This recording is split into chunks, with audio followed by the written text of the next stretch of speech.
अस्सलाम वालेकुम व्यूवर्स, मैं आफाक अहमद हूँ और आप देख रहे हैं स्मार्ट बर्ड फार्म। व्यूवर्स, मैंने 2 दिन पहले एक वीडियो डाली थी जिसमें मैं पूछ रहा था कि भाई जो जिन फार्म्स के अंदर धूप का थोड़ा सा प्रॉब्लम है, धूप नहीं आती है, कम आती है, तो इसके ऊपर वीडियो बनानी चाहिए। कुछ कमेंट्स भी आए कि हाँ जी ये ज़रूरी इशू है, तो मैं आज उसके ऊपर वीडियो बनाने जा रहा हूँ।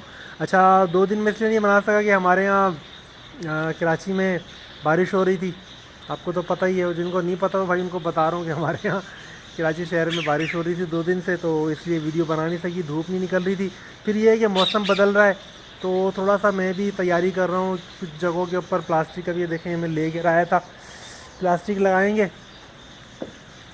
अपने फार्म के अंदर जहाँ जहाँ ज़रूरत पड़ेगी, खिड़कियाँ वगैरह, क्योंकि मैं ये वाली प्लास्टिक लगा देता हूँ। इससे ये हो जाता है कि यानी कि धूप भी सही आती है और हवा से आपको पक्का पता होता है कि अब हवा नहीं आएगी, ठीक है ना। फिर कुछ डक वगैरह ऐसे हैं, उनको मैं यानी कि दिन में खोल देता हूँ, रात में बंद कर देता हूँ ताकि वेंटिलेशन ठीक रहे। सही है जी। तो ये आज का हमारा जो ये समझ लें कि मैंने बताया भी कि धूप के मुतालिक है, तो धूप का सलूशन हम लेकर आए हैं। वो है, देखें जी, ये है एक अदद मैग्नीफाई ग्लास। ये इसमें जो लगा हुआ है ना, इसको बोलते हैं मैग्नीफाई ग्लास, ठीक है। और ये गिलास हमने लिया है भोरापीर से, ठीक है। मैं आपको पूरी तफसील बताऊंगा वीडियो के आखिर में कि कितने का मिल जाएगा, और एग्जैक्ट लोकेशन भी इसकी बताएंगे। अच्छा, ये मैंने लिया था एक एलसीडी, आपने देखी होगी। मैंने वो एलसीडी ली थी, उसकी स्क्रीन निकाली, उसके अंदर इसको फिट कर लिया। ये 17 इंच की जो एलसीडी आती है उसके अंदर ये आराम से फिट हो जाता है। बता इसलिए रहा हूँ कि ये इसी साइज़ में मिलता है, तकरीबन 17 इंच में ही मिलता है। ये इस तरह 17 इंच होता है गालिबा, और इस तरह 14 इंच होता है, कुछ इस तरह होता है, ठीक है ना जी। तो ये यानी कि आपने शीशा ले लेना है इस तरह का। अच्छा, इसका फ़ायदा ये है कि इसका रिफ्लेक्शन जो होता है ना, जो इसके ऊपर जैसे धूप की रोशनी, जो सूरज की रोशनी पड़ती है और रिफ्लेक्ट होती है, तो वो यूँ समझ लें कि 7-8 गुना बढ़ जाती है। मैं आपको एग्जांपल भी दिखाता हूँ उसका भी, कि ये किस तरीके से लाइट को रिफ्लेक्ट करके बढ़ा कर देता है।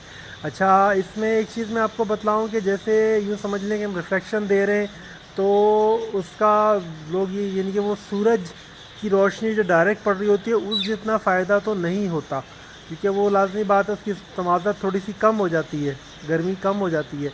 लेकिन जो उसके अंदर मज़ीद जो ये समझ रहे रेज़ होती हैं ना, जो एक जिस्म के लिए फ़ायदेमंद होती हैं, तो वो सारी चीज़ें वो मिल जाती हैं। वो आप जैसे बल्ब वगैरह लगाते हैं ना, उससे वो रेजिस नहीं मिलती, वो अल्ट्रा वायलेट और इंफ्रा रेड और इस तरह की जो होती हैं, जो परिंदों को इनको ज़रूरत होती है उनकी, ठीक है ना। इसके ऊपर इंशाल्लाह अलग वीडियो करेंगे, कभी बतलाऊँगा कि मैं इससे क्या यानी कि यूँ समझ लें कौन कौन सी रेजिस होती हैं इसके अंदर, और परिंदों को अगर वो ना मिले तो परिंदों में किस चीज़ की कमी होती है, और उस कमी को पूरा करने के लिए क्या देना पड़ता है, ठीक है जी। तो अभी मैं आपको इसका डेमो दिखाता हूँ कि ये किस तरह रिफ्लेक्ट करता है लाइट को और कितने बड़े एरिया में करता है। बाकी आप अपने हिसाब से फिर सेटिंग बनाएंगे, ठीक है जी। ये हमने यहाँ पे थोड़ी सी धूप आ रही है तो मैं आपको दिखा देता हूँ। ये देखें, ये हमने इसको किया है इस तरफ, ठीक है। अब ये देखें कितने बड़े एरिए के अंदर है जो ये धूप को रिफ्लेक्ट कर रहा है।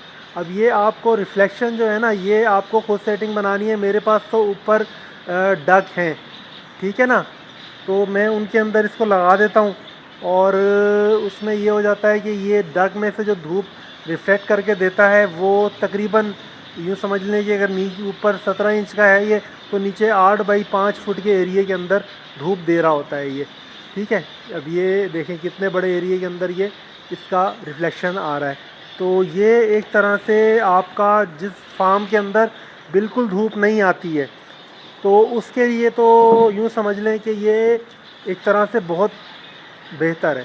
यानी कि ये इस तरह के फार्म में, जैसे लोग कमरे के अंदर फार्म बना लेते हैं और उसमें खिड़की है, अब खिड़की के अंदर से ज़्यादा धूप नहीं आ रही होती है, तो उस हिसाब से ये बेहतर है। आप खिड़की के बाहर इसको, आपको तरतीब ऐसी बनानी है कि धूप रिफ्लेक्ट होकर इसके अंदर आए जगह में, तो उसमें ये होगा कि ना होने से बहुत बेहतर है कि कुछ ना कुछ थोड़ा बहुत होता है। और परिंदे मैंने यानी कि मैंने पिछले साल ही लेकर आया था, मैंने लगाया था, इससे परिंदे वाकई खुश होते हैं जब वो उनको डायरेक्ट धूप मिलती है, तो वो धूप सेकने के लिए इसके नीचे आ जाते हैं।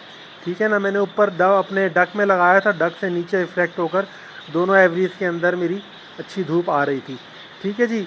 अच्छा, इसका मैंने बताया था कि ये भोरा पीर से मिल जाएगा, मतलब जामा किलात, आप बंदर रोड पे जाते हैं जामा किलात आता है, जामा किलात की बैक साइड पर भोरा पीर है। वहाँ पर सारी ये अपना जाली शीशे और इसी तरह का काम है सारा, यानी कि विंडोज़ का और डोर्स का, और यानी कि इस तरह का मिरर्स वगैरह हर तरह के वहाँ पर मिरर्स मिल जाते हैं।